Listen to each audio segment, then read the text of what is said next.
best way na mag-celebrate ng Chinese New Year kasi kami eto nabigay nga tayo at nag-share ng blessings. Wow! Alam niyo naman na kahapon nga ay Chinese New Year at nag-celebrate nga kaming pamilya. Syempre naghanda din kami ng konti. At syempre meron kami mga ginawang pampaswerte gaya nga ng pamimigay nitong ampaw sa buong pamilya namin. Each family member nga nagbigay ng ampaw sa isa't isa kaya naman tingnan nyo happy kami dyan. Tapos may pagti-TikTok pa nga kami.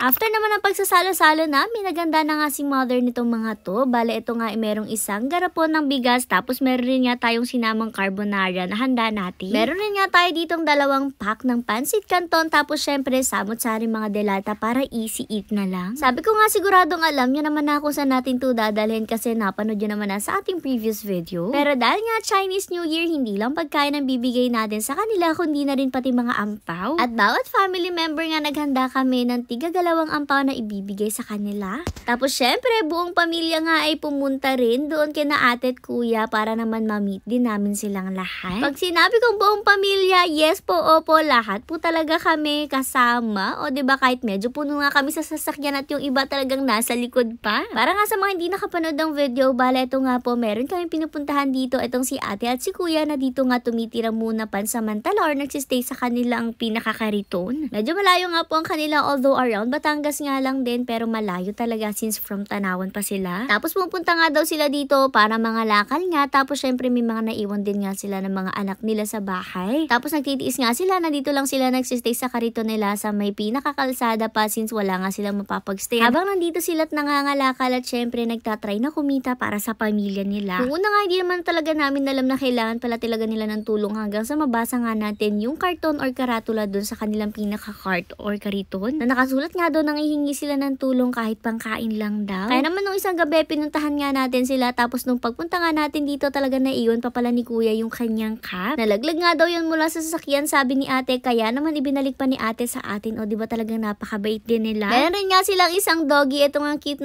na doggy na to na talagang tuwang-tuwa rin nga sa atin at mukhang napakabait rin niya. Ang pangalan rin nga pala daw ng doggy na to ay si Bulugoy o diba talagang cute din pati name niya. Pero ito nga isa-isa naman natin binigay ito mga inihanda natin tapos nagbigay na rin nga tayo ng mga ampaw natin. Grabe nung time na to, tuwang-tuwa nga sila tapos sabi pa nga daw ni kuya kay mother, pasensya na daw at mahirap lang sila. Pero sabi nga ni mother, okay lang daw yan kasi kahit kami naman daw ay mahirap rin. Which is true naman, palagi iniisip ng mga tao na talagang mayaman kami pero sa totoo lang, nag-share lang talaga tayo ng blessings. Isa rin nga yun sa natutunan ko kay mother na when you have a penny, there's always plenty to share. Na kahit anong blessings man yan dumating sa'yo, palaging maganda kung share mo rin yan sa iba. Anyway, tinan nyo nga, meron pa pala sila ditong dalang manok na ngayon nga lang din natin nakita. O, diba talagang kahit yung alaga nilang manok kasama nila sa paglalakbay nila. Bago nga tayo umalis, syempre itong si mother nakipagkulitan pa nga dito kay Bulugoy. Kasi naman talagang tuwang-tuwa rin nga siya sa atin. Kasi alam nyo naman, ito mga aso matatalino talaga sila. Kaya naman siguro na-feel nila na mababait nga tayong tao at tumutulong tayo pati sa mga amo niya. Doon nga rin pala nakapwesto, sinasabi ko sa inyo sulat nila na nanghihingi sila ng tulong dito sa part ni Bulugoy. Pero anyways, ito na nga, umuwi na rin kami after natin magbigay. Tapos bago nga tayo umalis, syempre nagbabay pa nga sila sa atin at pati na rin nga itong si cute